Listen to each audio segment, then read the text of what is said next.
Bueno, pues mucha política como siempre por delante, pero efectivamente hoy queríamos quedarnos con ese dato llamativo que ya me estaban corrigiendo mientras Pablo Carballo lo estaba dando, el incremento en el consumo de antidepresivos y de ansiolíticos, esa alerta que en las últimas horas veíamos a través de una revista científica que asegura que se está abordando de manera equivocada el tratamiento de la depresión. Luis Ferror, buenas noches. Buenas noches. Manuel Sánchez Blanco, muy buenas noches. Buenas noches. ¿Por qué ese incremento en el consumo o en la adjudicación, en la administración de antidepresivos en tan poco tiempo? ¿Tiene una justificación clínica, Luis? Bueno, yo entiendo que hay dos motivos, ¿no?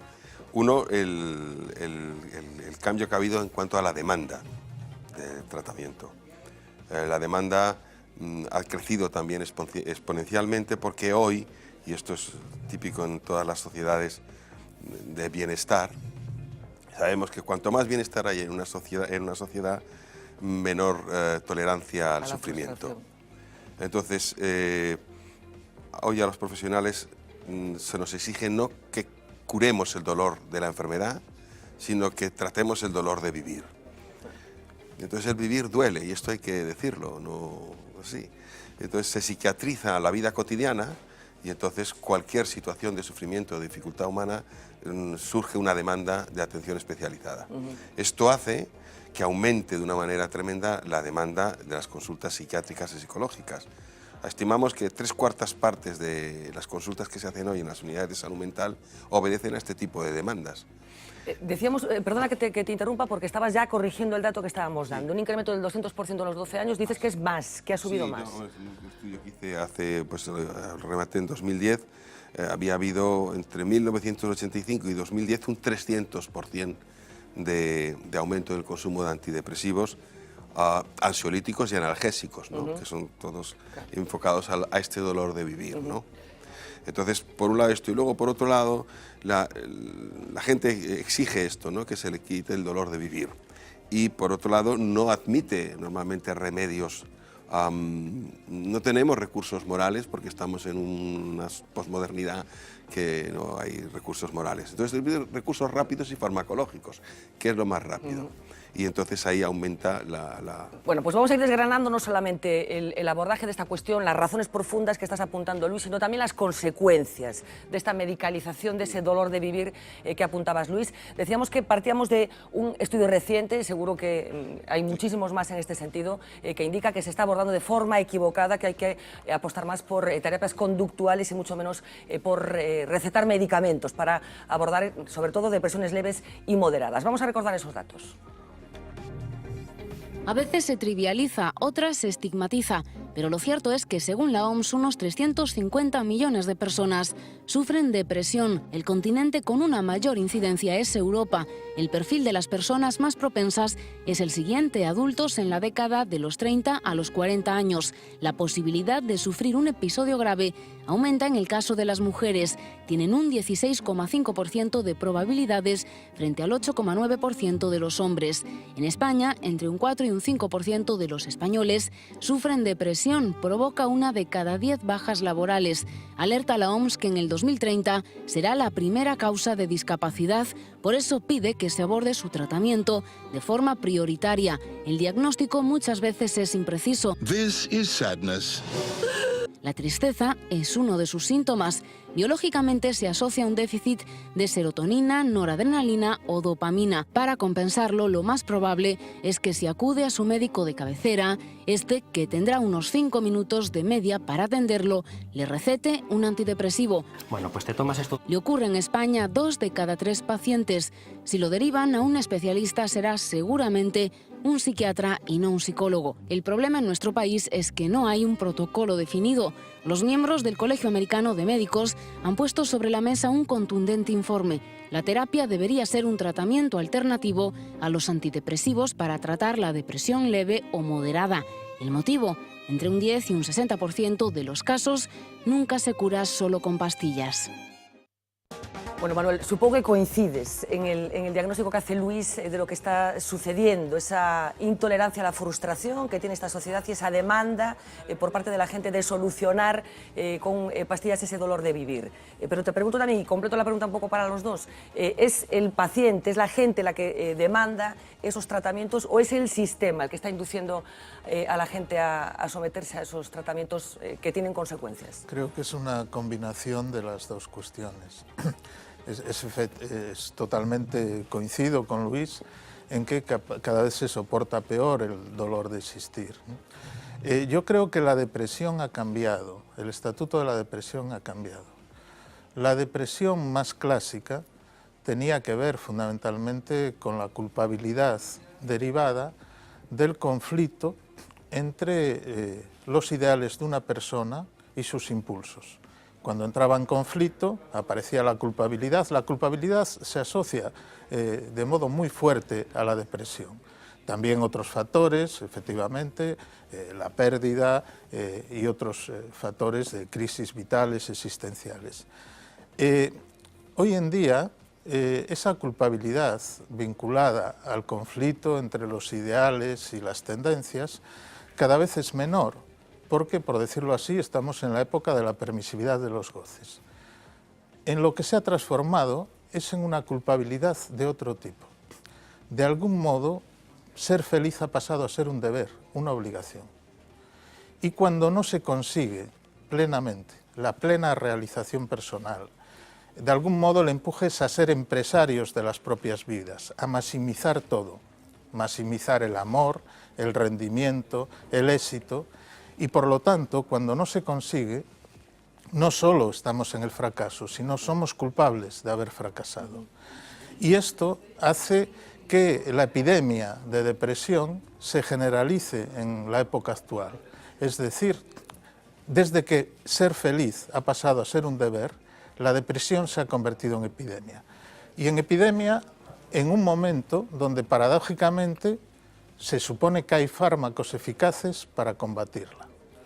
Pero el remedio que se propone como más rápido y eficaz, un tratamiento farmacológico, suele plantearse como un tratamiento acotado.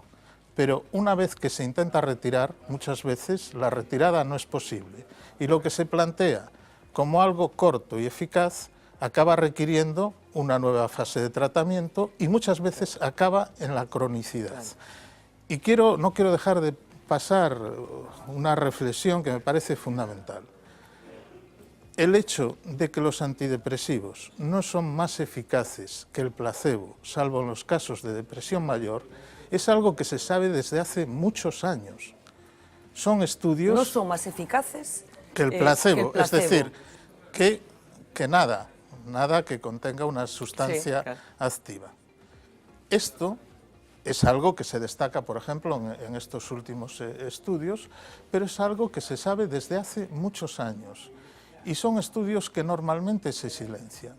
Esto daría lugar a un escándalo, probablemente en otros ámbitos incluso de la salud.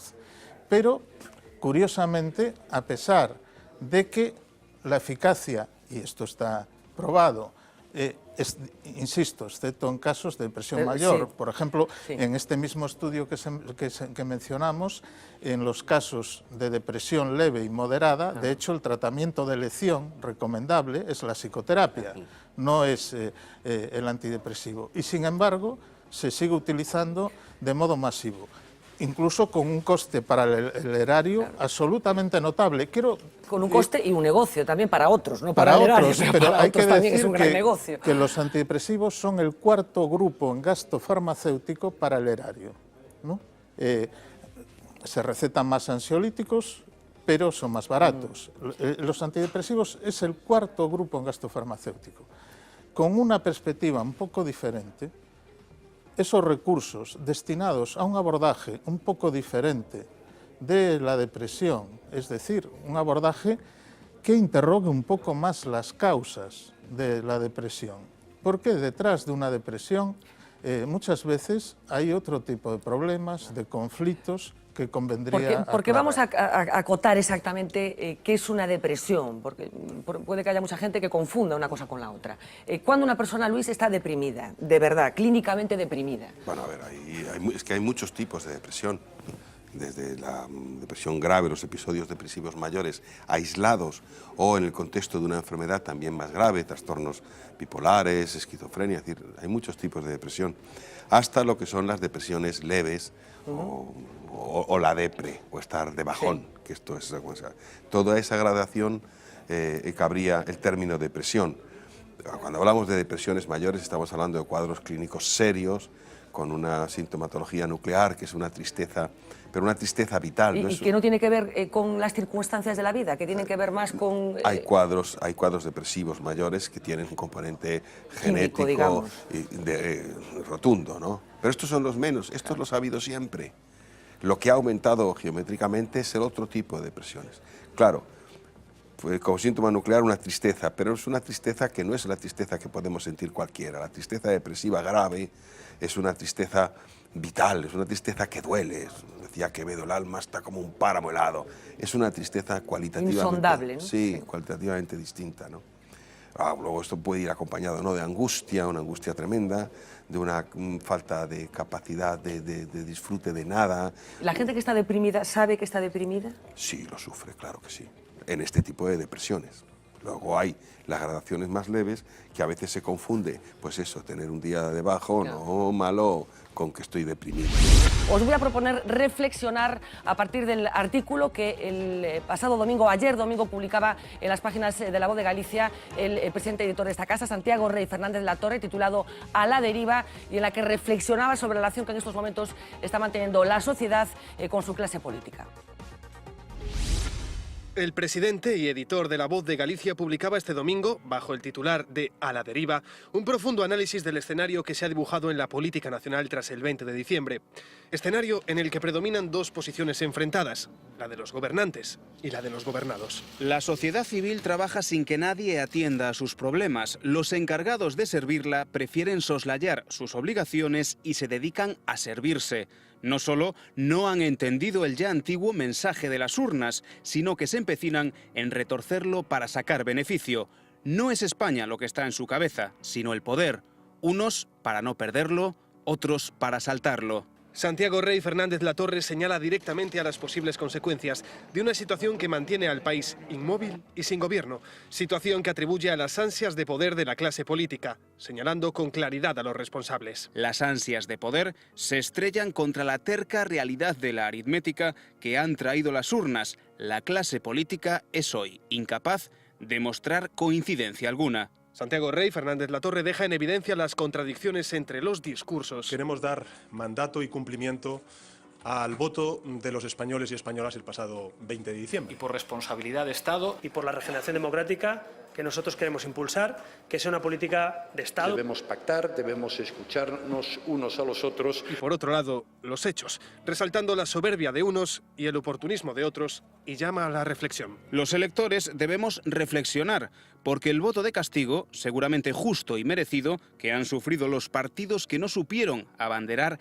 las demandas sociales, puede traer algo mucho peor. El peligro de que un país democrático, pacífico e ilusionado con empezar a superar la crisis se hunda en ella, con todo lo que eso acarrea, es ya inminente. Es la exigencia de otra política, así como de una nueva generación de políticos, la que debe acabar desbloqueando la situación, según el presidente y editor de La Voz de Galicia, para poder encontrar así un rumbo en la deriva. Bueno, Ernesto, el presidente de La Voz habla de ese divorcio entre gobernantes y gobernados que yo no sé si consideras que se ha instalado en estos momentos en la sociedad española. Sí, está instalado. Lo que ocurre es que el presidente de La Voz habla de algo que desgraciadamente viene hablando ya en los últimos tiempos. Es decir, la situación no ha mejorado lo más mínimo, él insiste sobre esto. Él en realidad no solo ha publicado estos artículos, se lo ha dicho a Mariano Rajoy en una de las entregas donde estabas tú presente, del premio Fernández Latorre.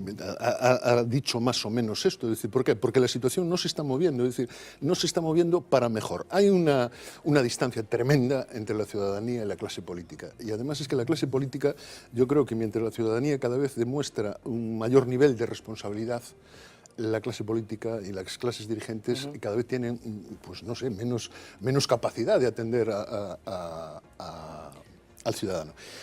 A mí hay varias cosas que me llaman la atención y que se deduce del artículo. Vamos a ver, lo que se deduce aquí, y yo lo comparto absolutamente, es que España está empezando a resultar un país incómodo para el ciudadano. Es decir, vivir aquí no es cómodo, pues porque quien quiere trabajar o quien quiere llevar adelante un proyecto empresarial o quien quiere llevar adelante un proyecto de cualquier tipo, no encuentra las comodidades ni las necesidades de lo que tiene que tener para llevar a cabo su proyecto, ¿no? Y esto que se traslada no solo en las manifestaciones diarias, sino en la forma de entender esta democracia, sino también en las urnas, pues en este momento la clase política, unos, otros y los demás allá, están a lo suyo, es decir, a lo suyo, que es eso que se dice, uno que no se quiere marchar, el otro que quiere entrar a todo trapo y el otro que le da, bueno, a ver si cae alguno de estos y después voy yo. Pablo, tuvimos elecciones generales el pasado 20 de diciembre, seguimos sin saber quién va a ser el próximo presidente del gobierno. Yo decía que el 3 de marzo tenemos ya una fecha que va a ser la primera votación de investidura, lo cual no quiere decir que de ahí salga un presidente. Hay incluso una fecha de elecciones anticipadas en caso de que fuera necesario, que sería el 26 de junio. Yo no sé si coincides que estamos en un momento en el que ese divorcio entre la clase política y la ciudadanía es más evidente que nunca. Hombre, más evidente que nunca no lo sé, ¿no? Ha habido momentos de la historia de España bueno, en los cuales hablo de la reciente, los últimos tiempos. Incluso ahora me estaba acordando, en los últimos tiempos, claro, evidentemente el divorcio se ha agudizado. Todo a lo largo de la crisis el divorcio ha sido cada vez mayor, ¿no? Pero incluso me remonto al año 1914, ¿no? Ortega, que hablaba de aquello de la España vital y de la España oficial, ¿no? Como contrapuestas, ¿no? España oficial, bueno, pues tenemos una España oficial que está más representada que por nadie, que por el PP que por nadie, ¿no? Pero bueno, también hay un divorcio generalizado de la ciudadanía respecto de la clase política, ¿no? Aunque pueda ser mayor seguramente en el caso del Partido Popular. A mí me llama la atención algunas cosas del discurso de Santiago Rey, ¿no? Aparte de constatar esa distancia, ese divorcio, esa casi doble realidad, ¿no? Porque unos nos hablan de una realidad oficial y los ciudadanos, la mayor parte de la ciudadanía, viven una realidad que es completamente diferente. Se centra en algunas cosas que dedican mucha parte de ese editorial a la corrupción. Sí, vamos a hablar después, vamos a recuperar más partes, pero sí, continúa, efectivamente. Muy sintético. Sí. A la corrupción, en primer lugar, dedica mucho espacio a la corrupción. ¿Por qué? Porque la corrupción no solamente antes de las elecciones era un problema muy importante, sino que durante el proceso de confrontación de ideas, de intercambio de diálogo, de sentarse en una mesa a negociar, han estallado sucesivos casos de corrupción, ¿no? Que ponen más todavía de actualidad el problema de corrupción que hay en este país. Luego dice algo que a mí me interesa casi más porque se prescinde muchas veces de esta cuestión. Cito literalmente, el estado calamitoso de los principales sectores productivos, ¿no? Y luego Santiago Rey, como empresario gallego que es, porque es una persona que está en contacto con la realidad económica gallega, dice también algo así como que prácticamente todo lo que fue alguna vez relevante en la economía gallega ha o desaparecido o se ha vendido o está, básicamente dice, agonizando, ¿no? Esto es un mensaje muy claro y muy potente y muy marcado por parte de quien es un empresario gallego que además está en contacto directo con todo el empresariado gallego, ¿no? Y luego ya, y para acabar, me llama mucho la última línea, ¿no? Dice que se necesita otra política y dice, y esto es una alusión para mí clarísima, ¿no? A algo que ya he mencionado en alguna ocasión aquí, dice quizá, ¿no? Por lo menos no lo dice taxativamente, quizá otra generación de políticos. Esta otra generación de políticos, obviamente, yo lo interpreto como una alusión directa a Mariano Rajoy, porque claro, no podemos hablar de otra generación de políticos por parte de los otros tres, que son de una generación recién incorporada a la política, ¿no? Por tanto, creo que la alusión ahí clara es a lo que yo decía alguna vez, el chivo expiatorio que necesita en este momento la política española, que es Mariano Rajoy. Gonzalo, habla también de la incapacidad que los políticos están teniendo para ponerse de acuerdo. Los ciudadanos votaron lo que votaron, se expresaron, como decía, el pasado 20 de diciembre, pero varias semanas después de ese acontecimiento, parece que la incapacidad que tienen los políticos para interpretar lo que los ciudadanos dijeron, bueno, pues se ha vuelto casi palmaria, ¿no? Con la posibilidad incluso de que se repitan elecciones sin que esté claro que esa repetición de elecciones vaya a servir exactamente para algo. Completamente de acuerdo. O sea, a la desafección que ya parecía que ya habíamos encontrado pues una justificación racional que veníamos percibiendo pues, en los últimos tiempos, pues, por culpa de la crisis, por culpa de la corrupción, por la percepción que tienen los ciudadanos que de la política quizá ya no se puede dar solución rápida y efectiva pues a los problemas que se plantean. Eso además hay que añadirle ahora pues un clima de crispación o esa incapacidad que se muestra día a día pues a poder llegar a un gran consenso, a un gran acuerdo pues que permita priorizar los intereses generales a los intereses personales o partidistas. Indudablemente esa percepción o no percepción, esa lectura que se hace de lo que está pasando pues contribuye muchísimo a que se incremente esa desafección. Laureano? A min me pareceme que o discurso de Santiago Rey se encadra dentro dunha tradición moi española, non? Que é o discurso regeneracionista, non? Que é unha tradición bellísima que se pode remontar hasta o século XVII, ou XVI incluso, e que ten o seu auxe a finais do XIX, que é este discurso dolorido, patriótico, non? Que apela á unidade, que apela á limpeza, non? O tema da corrupción, sobre o que volveremos despois. E que acaba sendo un discurso moi pesimista, precisamente porque eso que dicía ao principio, un discurso dolorido, non? Parece que non deixa abertas moitas esperanzas, non?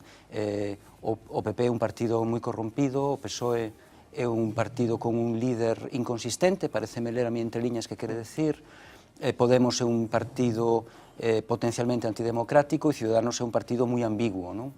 E entón parece que estamos ante unha situación que ten pouca saída institucional nestes momentos. E eu diría que o mellor deberíamos ser un pouquiño menos pesimistas e pensar que estamos quizás nun momento histórico extraño. Como moitas desde Eric Hobsbawm sabemos que as tradicións se inventan, non? Parece que cando falamos dunha tradición falamos de algo que sempre estivo aí. E non, as tradicións inventanse. E non sei se nós, os cidadáns deste país, estamos ante un momento en que temos que inventar unha nova cultura política, porque, e isto digo como pregunta, porque non estou seguro de que sexa así, porque é posible que o noso bipartidismo imperfecto que tivemos hasta agora, pois, acabou. Temos os líderes axeitados para un momento político da envergadura? Os líderes son como a nós, é dicir, veñen de onde veñen, non? Veñen de períodos post-electorais que eran, se me permite a vulgaridade, eran chupaos. Agora xa non son chupaos, agora teñen que entrar nunha dinámica en que teñen que... E eses líderes teñen que facerse. Sempre de como se chega aos líderes actuais, esa teoría da inversión das élites, da que tanto se fala agora, e que noutras épocas non foi exactamente así. Eu non sei se dices, estamos nun momento político extraño. Eu creo que hai líderes que todos intuimos que están queimados. Mariano Rajoy, ninguén aposta nada por él nestes momentos, non? Os demais líderes, eu non estaría tan seguro de que non son líderes para este momento. O que sí creo é que teñen que entrar nunha nova dinámica. Si votamos contas, e iso é un dato que non trouxen, pero o tempo que lle levou a Angela Merkel negociar a gran coalición foi moito. O traballo que houve detrás, tremendo. Ao final fixeron un ladrillo de pacto de goberno importante. Consulta dos socialdemócratas incluído, por certo. No, claro, é dicir, estamos nunha situación desacougante e que nos crea inseguridade? Sí, por qué? Porque vimos dunha cultura política distinta. Témonos que reinventar e eu creo que o podemos facer. Nunha situación diferente, non esquezamos a situación social, a situación económica que sigue padecendo moita xente, non? As cifras de paro, etcétera, etcétera. Manuel. Me parece que el artículo de Santiago Rey tiene prácticamente la mitad de su texto dedicado a un análisis muy claro, muy contundente sobre la corrupción y los efectos de la corrupción en la política española. Es la principal preocupación de todos los españoles. Y me parece que es especialmente interesante que él opone lo que funciona y lo que no funciona. Lo que no funciona es fundamentalmente el entramado político. Y lo que funciona es la sociedad civil.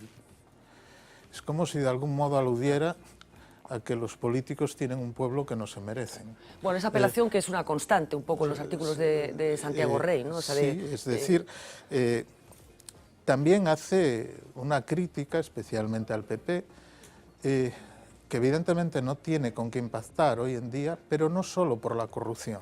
Me parece que un apunte muy interesante desde el punto de vista político es que Santiago Rey dice no tiene con quién pactar porque no aplicó nunca la política de pacto cuando tuvo mayoría absoluta.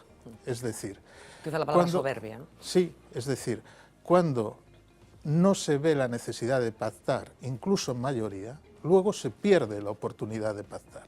Ese es un grave error político y efectivamente tiene algo de soberbia política.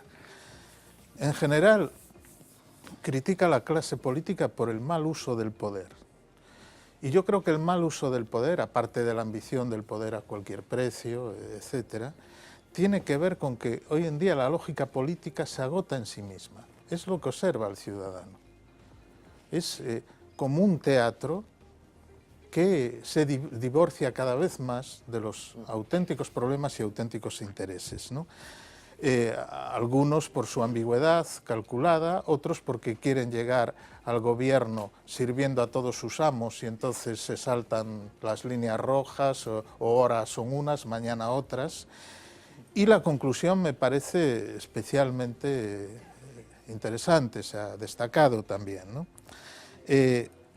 Dice, otra política, es necesaria otra política, tal vez una política digna de ese nombre, y otra generación de políticos. Y yo creo que ahí, no estoy totalmente de acuerdo con Pablo, apunta más allá de Rajoy, ¿no? Yo creo que hay algunos que ya se han quemado sin haberse estrenado. Creo que de algún modo el uso que se está haciendo actualmente de la situación política, de los resultados electorales, está invalidando a mucha gente que no se ha estrenado todavía.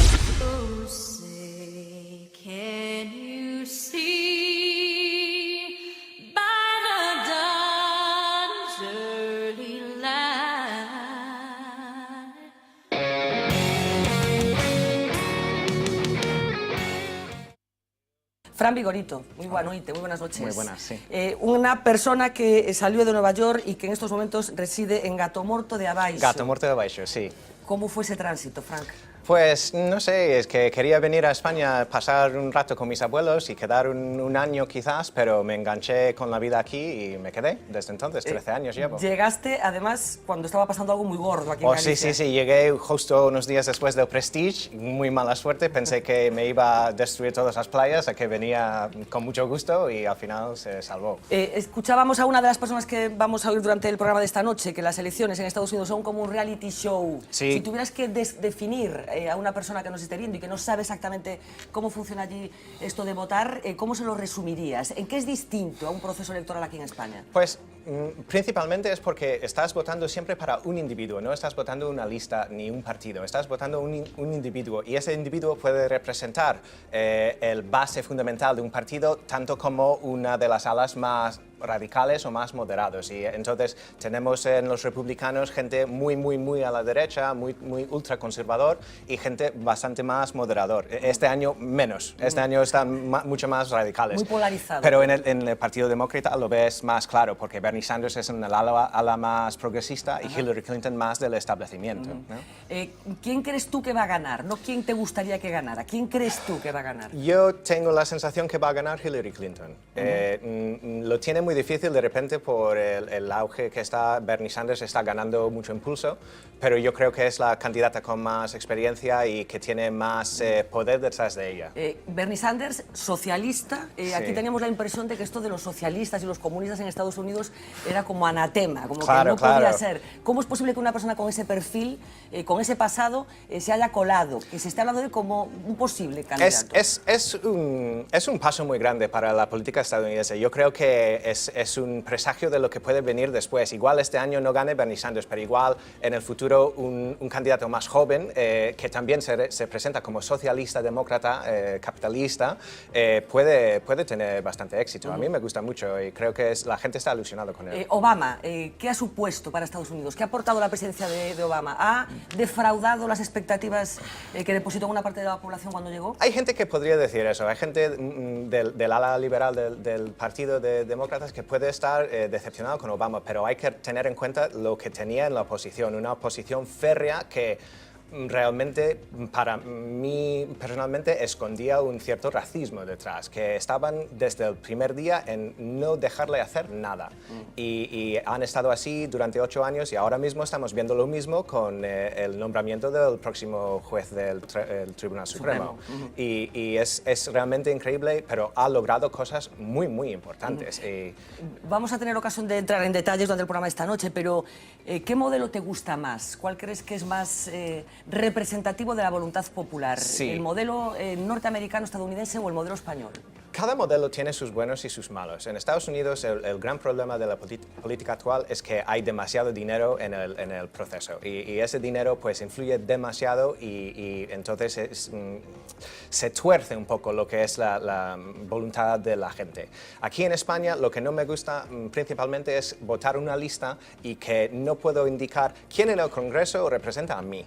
¿Sabes? Porque parece que hay 4 líderes que ponen el dedo, vota sí, vota no, y esos líderes deciden todo. Entonces yo quiero saber quién puedo llamar o a quién puedo escribir una carta para decir, mira, a mí en Pontevedra, en Gato Morto, me has dejado, ¿sabes?, decepcionado. Y no puedo identificar a esa persona. En Estados Unidos siempre tenemos un individuo a quien hemos votado y a esa persona, si no consigue o no cumple con sus deberes, pues le echamos. Le pides cuentas y lo echas. Exactamente. Decías, demasiado dinero en el sistema, esa famosa frase del sueño americano. ¿Cualquiera podría llegar a ser presidente de Estados Unidos o no?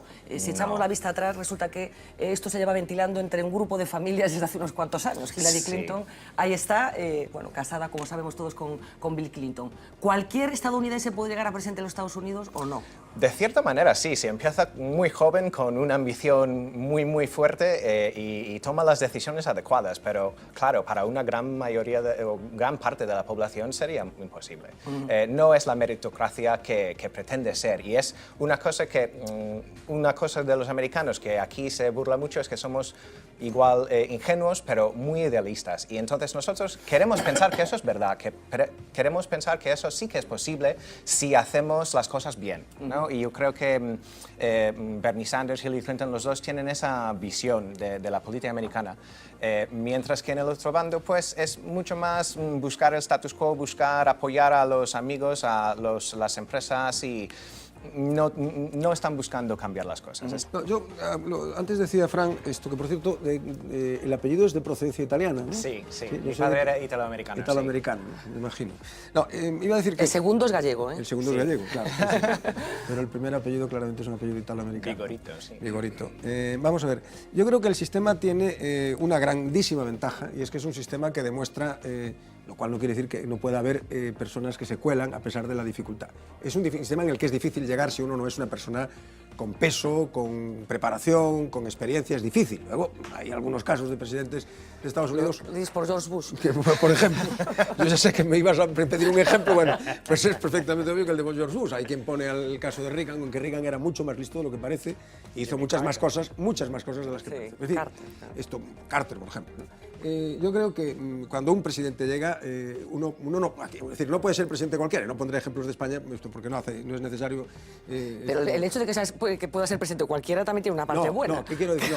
No, puede ser presidente cualquiera, es decir, que tú tienes que tener un nivel de preparación, de experiencia política, haberte fajado, tienes que ir a muchos debates, primero en las primarias demócratas de este año son unas primarias que en principio se presentaban muy sencillas para Hillary Clinton, luego al final se le pueden complicar con Sanders, yo creo que no se le van a complicar, en fin, pero en el Partido Republicano están muy complicadas, con por lo menos 3 candidatos con serias posibilidades, o sea, por lo menos 3, ¿no? Si no 4, ¿no? Entonces yo creo que esta es una de las grandes ventajas, que son elecciones duras en las que uno tiene que demostrar que vale, que tiene experiencia, tienen una dificultad, y antes lo señalaba muy bien Fran, y es que aparte de demostrar eso tienes que tener dinero.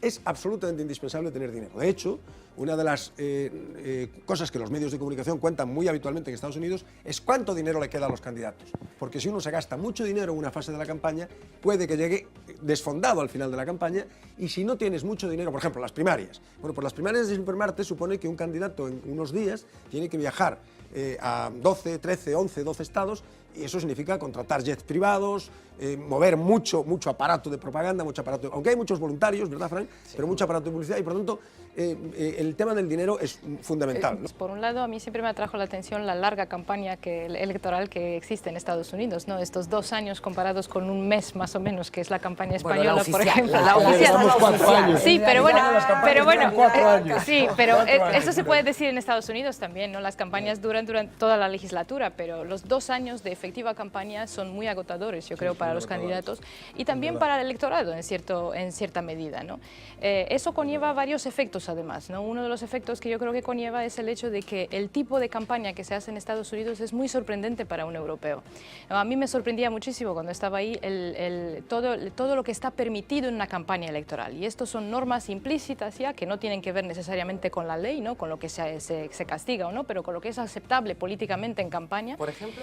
Por ejemplo, mentir abiertamente sobre el otro candidato, ¿no? Hacer publicidad, insultarlo de una manera brutal. Insultarlo de una manera brutal, decir mentiras abiertamente en vídeos de publicidad sobre el otro candidato y la vida personal del otro candidato. Trump dijo el otro día, el candidato, sí, el candidato sale y lo desmiente, es lo único que puede hacer, saca otro vídeo para desmentirlo, pero ya en el sistema, entonces cada vez que escuchas vídeos electorales o cada vez que ves la publicidad de cada partido, claro, tienes que preguntarte en qué medida lo que se dice ahí es verdad, ¿no? Para un europeo la tendencia suele ser que tendemos a creer lo que se dice en estas cosas porque no hay esa cultura de hacer ese tipo de campaña sucia.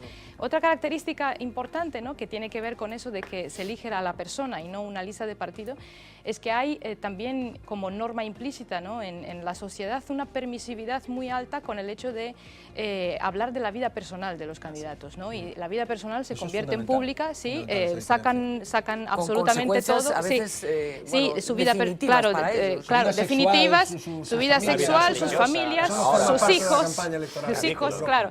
Entonces eso es algo muy que se respeta en Europa, ¿no? Eso en Europa se respeta. Más en unos países que en otros dentro de Europa. Sí, también, ¿no? pero nunca hay esa permisividad, ¿no? Hasta cuando se habló del presidente de Francia y de sus amantes, ¿no? Cuando se habló de hace poco, del ¿no? último, del último, sí, del último.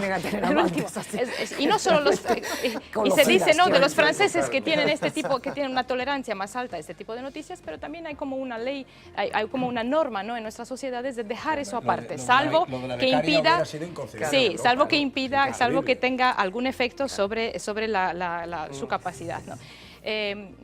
Yo no estoy necesariamente de acuerdo con Roberto de que ahí que no se pueden colar personas, ¿no? Que no tienen ni idea. Y es verdad que... Dice que no se pueden colar, no, que hay filtros para que no se cuelen, de que se pueden colar... Sí, hay filtros, sí. En la campaña estadounidense es la capacidad económica y de proyección también que una persona puede tener, ¿no? El apoyo que tenía George W. Bush. Sí, hay uno de casualidad. Roberto Máis investigou incluso, non? E é que o que se ve no caso norteamericano é o peso da democracia, é dicir, o peso do tempo, a continuidade, a falta de ruptura. Aquí non temos memoria, pero se tuviéramos memoria, e tú tes un traballo sobre eso, e eu teño un colega que se chama Xosé Ramón Veiga Alonso que está facendo un libro sobre o asunto, saberíamos que o sistema de compromisarios delegados de parroquias a distritos, de distritos a provincias, as bellas provincias de Mondoñedo, tal, e de aí a elección de delegados, por certo, con un sistema en algunos casos que se chamaba ordalía, que se presentaban, había 5 candidatos e se elexía un ao azar. Ese era un sistema co que se elexeron as Cortes de Cádiz e os representantes do sistema liberal original en España, non? Bueno, en España e en América, porque eran españoles de ambos mundos que se chamaban daquela. Quero dicir que memoria temos nos desto? Aquí estamos falando dun sistema que de forma continuada, sin ningún tipo de interrupción, en Europa non existe máis que no Reino Unido. A Fernanda, desde 1788 que é elexido George Washington, por tanto, as eleccións sempre son en ano par, cada 4 anos hai un presidente. Hai casos en que un presidente non dura 4 anos porque o matan como a McKinley ou como a Lincoln, pero cada 4 anos hai un presidente, dicir que cada 8 anos. Detrás deso hai unha lógica do século XVIII, que é a racionalidade absoluta, a que vemos en Ferrol ou en Cádiz, a decir también que en las últimas horas se ha pronunciado también el arzobispo de Madrid, Monseñor Osoro, que ha revelado que mantuvo un encuentro con Rita Maestre en el que, según él, la concejala le habría pedido disculpas. Osoro vino a decir que a determinadas edades se hacen cosas de las que luego uno se puede arrepentir. Y traslado ya a la mesa esta parte, porque después aún vamos a incorporar ese escrache que hoy sufría un concejal también de Carmena. Adina. Bueno, yo creo que aquí hay varias dimensiones que hay que analizar, ¿no? Por un lado, a mí me parece un despropósito la acusación hacia Rita Maestre, ¿no? Y de hecho, bueno, si miramos la historia un poco de este tipo de acusaciones en los últimos años, los jueces lo suelen descartar por el simple hecho de que para que constituya un delito de herir los sentimientos religiosos tiene que probarse intención, ¿no? Y de muchas veces pues no se puede probar esa intención. Pero es un ¿está despropósito. pasando algo? Yo me refería antes a ese titular, a esa forma de plantear esa información, juicio a una activista o a una generación. Yo no sé si creéis que está sucediendo algo últimamente yo creo que vamos a completar. Yo creo que por un lado aquí lo que estamos viendo es una reacción desproporcionada hacia lo que es un derecho a la protesta. Yo sí creo que es un derecho a la protesta y que este tipo de debates existen en la sociedad y lo han existido siempre, ¿no? Y van a existir cada vez probablemente más polarizados y eso está igual de defendible como es defendible el derecho de los católicos a protestar contra otras cosas, ¿no? Por un lado. Por otro lado, yo también veo aquí, lo que veo es otra, y esto conecta los dos casos, ¿no? El poema, la protesta contra el poema de Barcelona y el caso de Rita Maestre. Hay también una reacción hacia lo que es la sexualidad femenina y la protesta y la idea de que esa sexualidad femenina y todo lo que constituye la feminidad, ¿no? Con esa parte, tiene que poder defenderse y tiene que poder exponerse, ¿no? y hacerse partícipe de las protestas. Esa es una cuestión que yo creo que subyace a todo ese debate y que muchas veces, y que es un análisis más profundo de lo que está pasando. Simplemente una cuestión que no sé si hay que mezclarla o no, pero nos llamaba muchísimo ayer la atención, lo contaba Uxía Rodríguez en los titulares de cierre, pero lo quería traer aquí también, una comparsa de carnaval que se pudo ver en Santoña un martes de carnaval, un sábado de carnaval, el sábado de carnaval, por cierto el mismo día que tuvo lugar la actuación de los famosos titiriteros en la que participaba gente con este aspecto y cantando el Cara al Sol.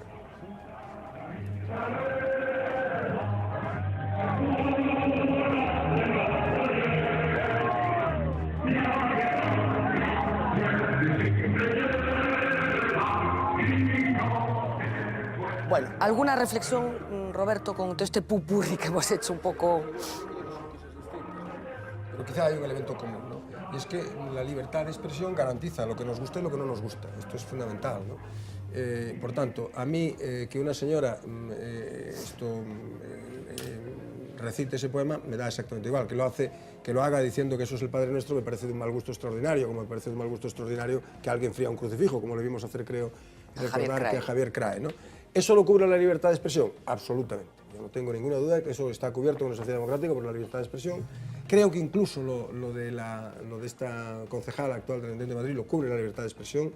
Creo que eso es un disparate, como muy bien decía Adina, pedirle 1 año y pico de prisión me parece una cosa... Incluso yo creo que no hay materia penal para ese procesamiento, ¿no? Otra cuestión distinta es que una sociedad democrática sea una sociedad que debe ser tolerante con las ideas religiosas de todo el mundo, ¿no? Con los que tienen religión, con los que no la tienen.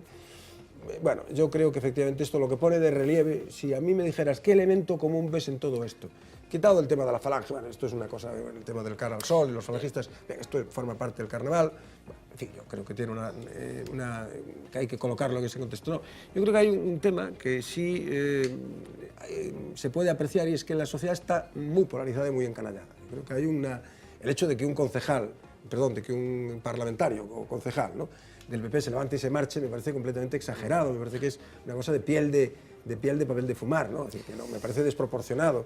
Por tanto, yo creo que hay un poco que estamos en una situación de polarización de la vida política y que se traslada a la sociedad que a mí me gusta poco, porque además la historia de España está plagada de episodios de los que aprender. Esto Lorenzo lo sabe mucho mejor que yo, y en el ámbito concreto de las ideas religiosas de los que aprender mucho. A ver, eu teño claro que eu defendo a liberdade de expresión irrestricta, pero para todos. É dicir, O que non é de recibo é que a uns son vistos como unha cousa isto que está contra a favor e todos a favor. Si dixeron algún comentario machista non decían así, verdad? Cando un concelleiro diga unha barbaridade se lle escapa non é misericordia con el, por cosas moito menos graves que esa. Menos graves que decir no sentido de que usa certa violencia, usa certo tipo de cousa. Non estou defendendo o que están dicindo. Que quede claro que yo estoy absolutamente en contra, lo estuve antes y lo estoy ahora porque me da igual quién los organice, quién los sufra. Estoy absolutamente en contra de los scratches. Creo que los scratches son una violación de la libertad personal absolutamente inadmisible. Es otra cosa distinta. Pero digo, hablaba del otro, no del scratch. No, e despois dicir, se o falangista quer desfilar, tamén ten dereito a desfilar. Si pagas ese impuesto, cosas así, mientras no se meta con... Eso no era falangista, eso era una parodia. Aunque fueran de verdad. La idea de poner esto es... Aunque fueran de verdad, si manteñen orden público y no se meten... de esto se producía el mismo día de los famosos titiriteros acusados de apología del terrorismo, que decir, bueno, por eso lo ponía en el mismo contexto. Eu defendí o titiriteiro, pero tamén defendo que os falangistas si queren desfilar, desfile. O que non me vale só para un lado. Pero recordemos que os titiriteros estuvieron en la cárcel. Pois que non debían estar, me parece moi exagerado. E outra cosa é que hai multas e despois está unha cosa que se chama a vergonza e o mal gusto. E se estas personas non é un delito, simplemente unha persona zafia, esta señora que decía unha cosa ali, nada máis, zafia, non sei, por outro que decía nada máis, e iso que debe quedar como un ridículo, pero non usar sanción penal sobre eso. E que topas con un espacio moi liberal. Eu creo que tanto a Dina como a Roberto como a Miguel eu coincido con eles. E máis, o problema é que a censura está moito máis arraigada na nosa cultura que a libertade de expresión. Ese é o problema. E patar a burguesía é algo que xa fixo un cuadro de Corot en 1850 sobre a naturaleza e que, por certo, acaba de prohibir Twitter, non?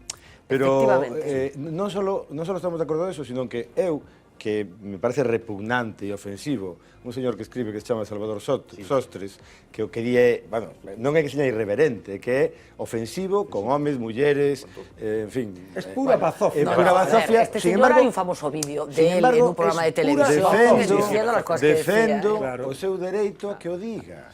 Pero non o leo, non me gusta, me parece repugnante. Pero non vou ao xulgado a decir que hai que procesarlo. Que o que acaba de facer este señor de Barcelona e o que queren facer con Rita Maestre. Porque logo está, por un lado, a libertad de expresión, e por outro lado, decía Dina, e decíamos demais, o dereito á protesta. Non é un problema de que cando eras joven, non, é que estaban protestando por algo que, aparte, eu creo que ten sentido, e estaban protestando como están protestando moitísimas mulleres, para empezar, en Rusia, en todo o mundo neste momento, que é co seu propio corpo. E iso é algo que está ocurrindo, non está ocurrindo aquí, está ocurrindo en todas partes. Sí, pero sí que se produce unha reacción moi que desagrada mucho ver a unha mujer. Outra cousa sí, pero eso foi o que fixo Corot nesa orixe da vida, precisamente. Fijaros, sin embargo, en este tema que es el tema de FEM, ¿no? Sí. Yo no estoy muy seguro de que eso sea hoy en día, en el concreto caso de FEM, ¿no? De las manifestaciones consistentes en llamar la atención mostrando los pechos, ¿no? Mostrando los senos. No estoy muy seguro de que eso sea un elemento de avance de las mujeres. No estoy muy seguro, en concreto ese movimiento, no estoy muy seguro de eso, más bien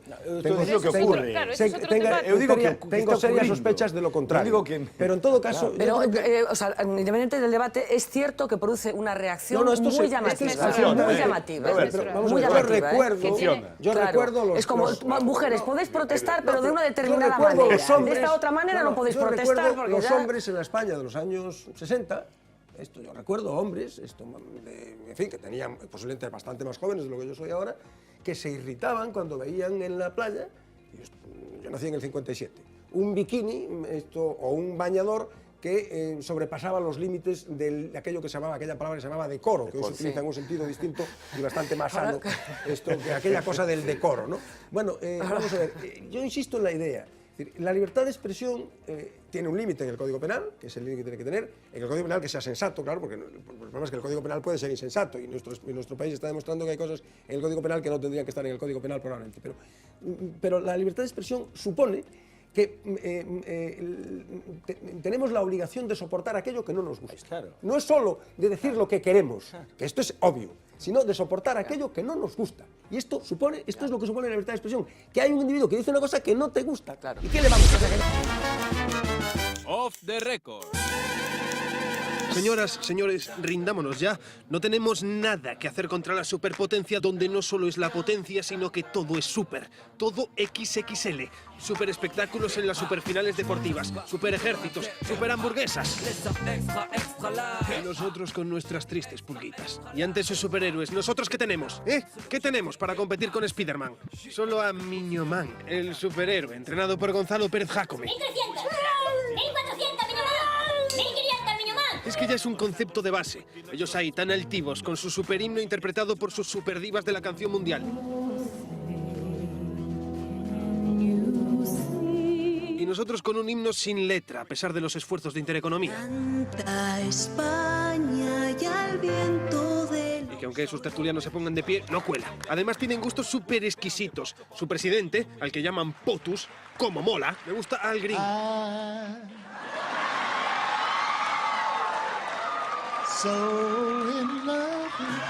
Y aquí con nuestro presidente, al que llaman Mariano, pues con esos gustos tan de andar por casa. Mi serie favorita, la de Luján Argüelles, que no es una serie, pero es un programa simpático. Y mientras Obama levanta su superteléfono y tiene línea directa con el espacio. Hello, Mr. President. Welcome aboard the International Space Station. Aquí aún andamos mandando tristes SMS. Y luego esos físicos apolíneos, igualito que aquí vaya, que les tiran un zapato y... lo esquivan cual maestro del Kung Fu. Y aquí te tiran un huevazo y te lo comes como que te llamas Miguel. Todo porque ellos saben mantener la línea, ahí con sus expresidentes jubilados, saltando en paracaídas a los 90 años. Y mientras aquí liberamos adrenalina con nuestros deportes de riesgo, como el dominó. Pero seamos justos que algo de deporte sí que hace. La bicicleta o las caminatas a toda velocidad. Sin embargo, unos son aplaudidos por el Dream Team del baloncesto mundial y otros aplaudidos por los programas de zapping del mundo entero cuando les toca dar un discurso tras recibir unos campeones. Yo también tenía unas notas, pero voy a hacer lo mismo que ha hecho el presidente de la Federación, Juan de Dios Román, entre otras cosas porque soy absolutamente incapaz de entenderlas. Y luego el resultado es el que es. Ellos saliendo de los helicópteros con esos andares tan lozanos y los nuestros bajándose de los helicópteros con tan poco show. Y aunque ya lo de entrar se les dé un poco peor, les nombran comandante en jefe, que anda que no se farda con eso por el mundo adelante. Y le ponen tu nombre a un portaaviones, si hace falta. Y si no llevan un revólver a los debates electorales es porque quedaría mal. Que si no, y mientras nuestro presi, que ni una triste escopeta de balines para él, que tiene el hombre que tirar de imaginación con su pium, pium, pium, pium, pium, pium, pium. Y luego las formas, el postureo si quieren, esa forma de saber salir de una situación difícil. I agree with you, although why don't I talk about it later because I'm just about to finish. You kind of screwed up my ending, but that's okay. Ese zanjarlo todo con esa naturalidad. And we've got free speech in this country. Así que, señores, ahora que tenemos la oportunidad y hay hueco, pongamos un POTUS en nuestras vidas. Off the record.